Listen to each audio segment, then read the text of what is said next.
más que técnica jurídica, es un acto de voluntad legal y de voluntad política. Voluntad política. Porque ya es la ley y a fuerza de ley tienen que cumplir la norma. Es más, la Constitución establece que si se vulneran garantías y derechos constitucionales, los afectados, en este caso, los actores de la educación, maestros, padres de familia y estudiantes, tenemos derecho a la resistencia, que no nos obliguen a retomar las jornadas de movilización que la realizamos en agosto del año pasado, que permitió con una importante huelga de hambre, con tomas de carreteras, bloqueos de vía, bloqueos de puentes, logramos con 32 días de huelga de hambre conseguir las reformas a la Ley Orgánica de Educación Intercultural, que está vigente desde el 11 de agosto del 2021. Vigente, pero no está publicada. De repente. No. ¿Está publicado ya? No hace falta publicarla. No hace falta. Hace falta. Lo único que se hizo es notificar la sentencia de la Corte Constitucional a las partes el 11 de agosto. Usted recordará que estuvo en vigencia la LOEI un mes y de pronto se suspendió los efectos, la aplicación de esta ley porque se presentó 2 demandas de inconstitucionalidad, pero ya estaba publicada la LOEI, simplemente sus efectos fueron suspendidos. Y una vez que la Corte Constitucional decidió, analizó este proceso, este trámite, determinó ya en sentencia que fue y es constitucional toda la ley. Por lo tanto, 2 temas fueron enviados a la Asamblea Nacional, el de la equiparación salarial y el de la jubilación de los docentes. ¿Lo que significa que se está cayendo en desacato?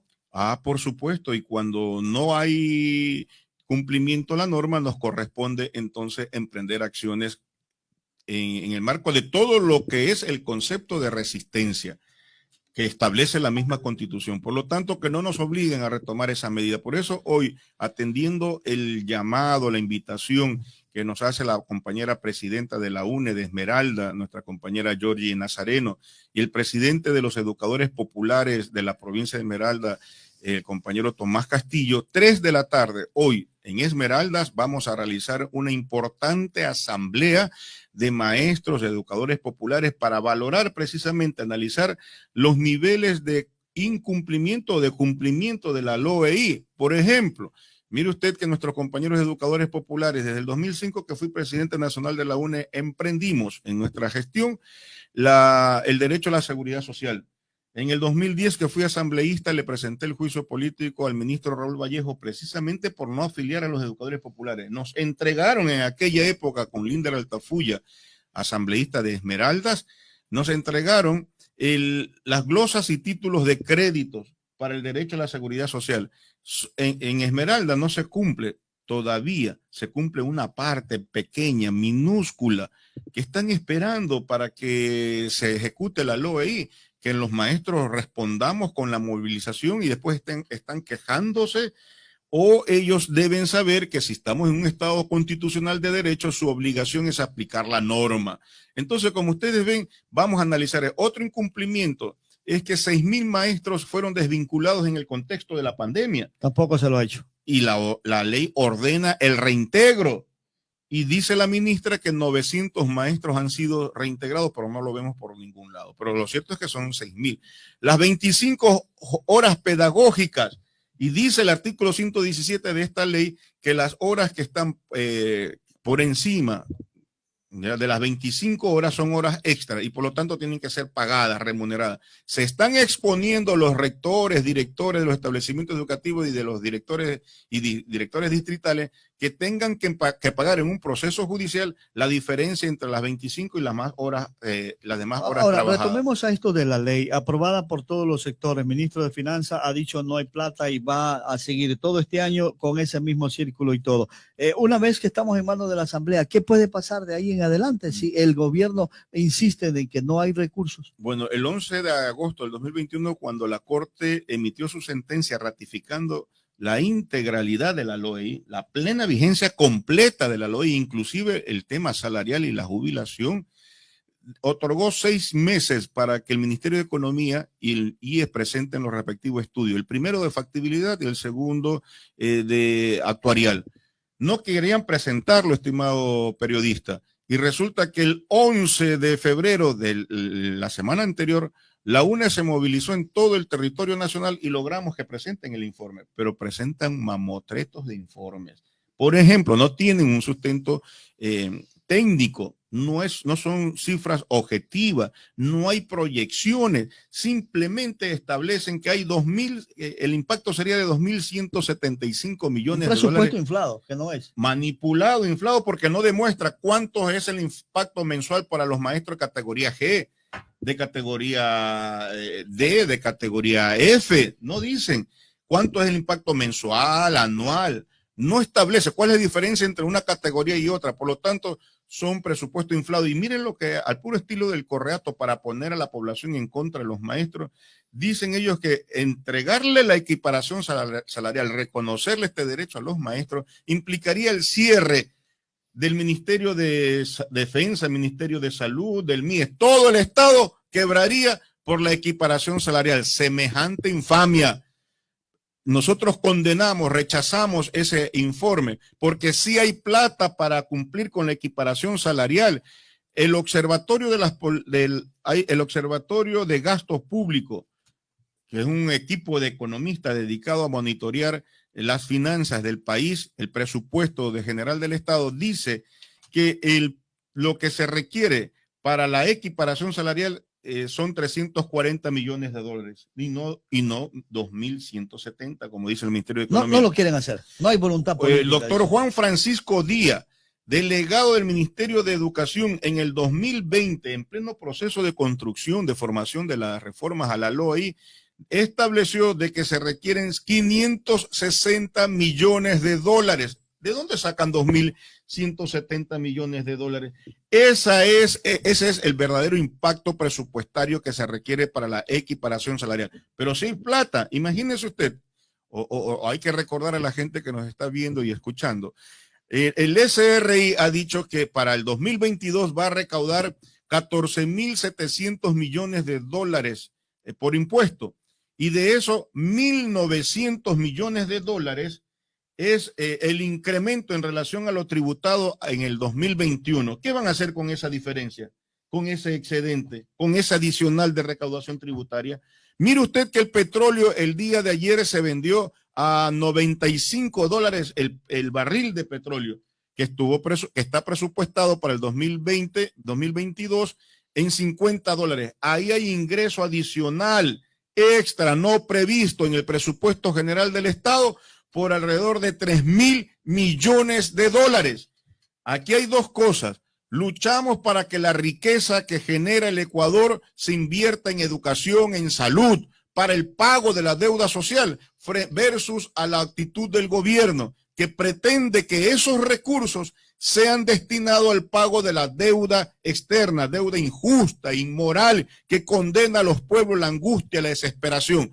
Entonces, mire usted, solamente los 3.000 millones de dólares de los ingresos extra por la diferencia del precio del barril de petróleo, de los 3.000 millones, solo necesitamos 500 millones de dólares. Ahora bien, el próximo 11 de marzo se cumple otro plazo. De ahí seguirán prolongando y vendrán otros plazos. 12 de marzo, porque a partir del siguiente día se comenzó a contar los plazos. 12 de marzo tiene la Asamblea para, en base a estos dos informes, emitir un informe para ratificando o modificando los textos que han sido observados por la Corte Constitucional, lo que ellos llaman subsanar. ¿Qué plantea la Corte que subsanen? Que citen fuentes de financiamiento. Aquí están la fuente de financiamiento. Y una vez que la Asamblea concluye esto, envía al presidente de la República para su pronunciamiento, su criterio, que no es algo como que si no se pronuncia, no continúa el trámite. No, si no se dice la Corte Constitucional, vencido este plazo, la Corte Constitucional resolverá respecto de la constitucionalidad o inconstitucionalidad.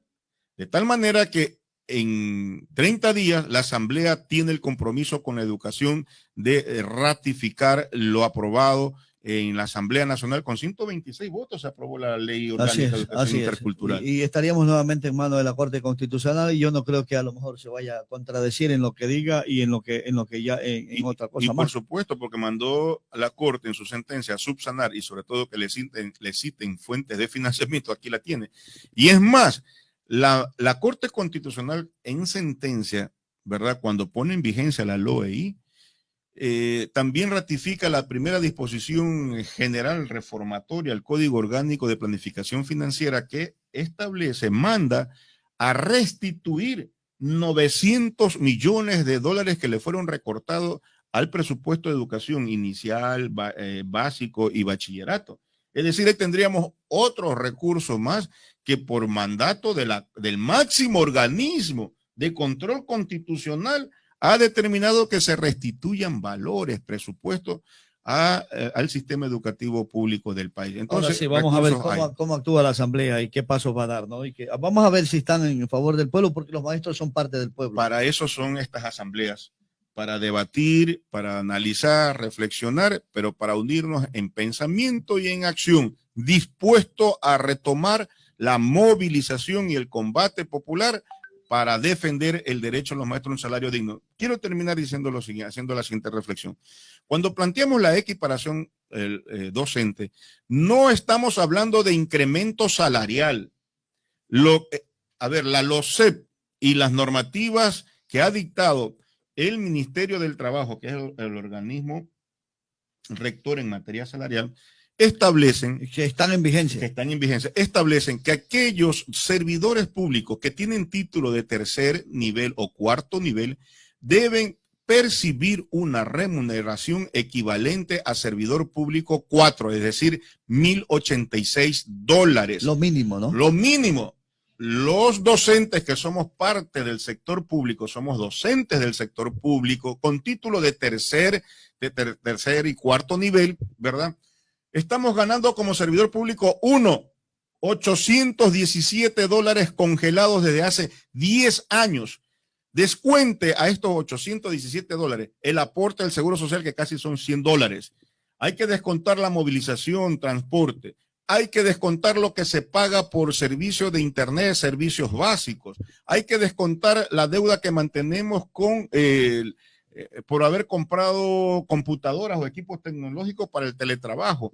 Vivir con un salario de $300 los maestros. Imposible. Es imposible. Por eso se estamos planteando que la lucha por la equiparación salarial es la lucha por la dignidad de la profesión docente, es la lucha por la revalorización de la profesión docente. Los maestros estamos planteando que no queremos ganar más que el resto de servidores públicos.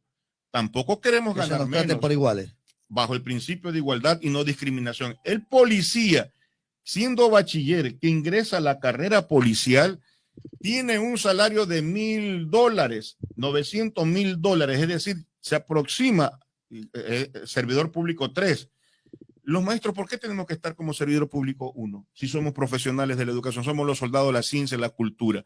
Y recordarle a la gente que nosotros tuvimos siempre, históricamente, el escalafón del Magisterio Nacional siempre tuvo 10 categorías, sin criterio técnico, sin impacto presupuestario, sin informe presupuestario. El Correato redujo de 10 categorías a 7 el escalafón docente. Por lo tanto, hoy recuperamos las 10 categorías.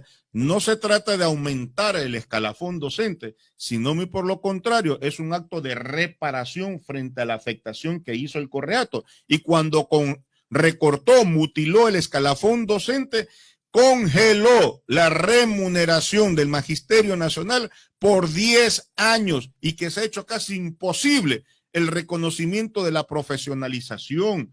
Se ha hecho casi imposible los ascensos, la recategorización que hoy recuperamos con las reformas a la LOI.